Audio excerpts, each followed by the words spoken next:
গ্রন্থ কোরআনুল কারীমে কথা আল্লাহ পাক বলেন, ইন্নামাল মুমিনুনা আল্লাযীনা ইযা যুকিরাল্লাহু ওয়াজিলাত কুলুবুহুম ওয়া ইযা তুলিয়াত আলাইহিম আয়াতুহু যাদাতুহুম ঈমানাও ওয়া আলা রাব্বিহিম ইয়াতাওয়াক্কালুন।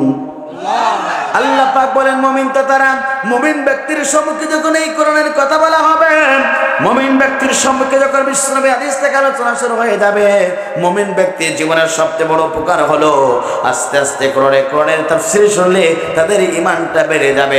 একবার জোরে জোরে বলুন আল্লাহু আকবার।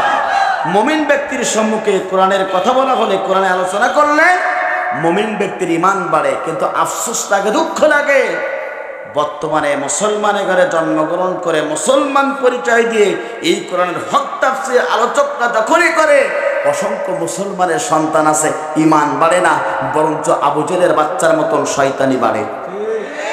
কথা বলুন ঠিক না বেঠিক? আমার বন্ধুরা, আফসোস থাকে, দুঃখ লাগে। 95% এই মুসলমানের দেশে, যে দেশের মানুষেরা ঘুম ভাঙে আযান শুনে, যে দেশের মানুষেরা ঘুমাতে যায় আযান শুনে, এই দেশে আল্লাহর কোরআনের কথা বলা হলে, আল্লাহর কোরআন থেকে তাফসীর করা হলে মুসলমানদের ঈমান বাড়ে। আর মুসলমানের ঘরে জন্মগ্রহণ করে আবু জেহেলের বাচ্চাদের ঈমান বাড়ে না, বরং আবু জেহেলের বাচ্চার মতন শয়তানি বাড়ে। এমন কোরআনকে সন্তান সমাজে আছে না নাই? আফসোস, দুঃখ এখানে। উপস্থিতি, ঈমান যদি আপনার বাড়ে, মনে করতে হবে আপনি আল্লাহর প্রিয় গোলাম। আর যদি কোরআন হাদিসের আলোচনা শোনার পরে যদি কুটকুট করে কামড় ঝরে অন্তরের ভিতরে, মনে করতে হবে মুসলমানের ঘরে জন্মগ্রহণ করেছেন, কিন্তু এখন পর্যন্ত আল্লাহর প্রিয় গোলাম হতে পারেন নাই।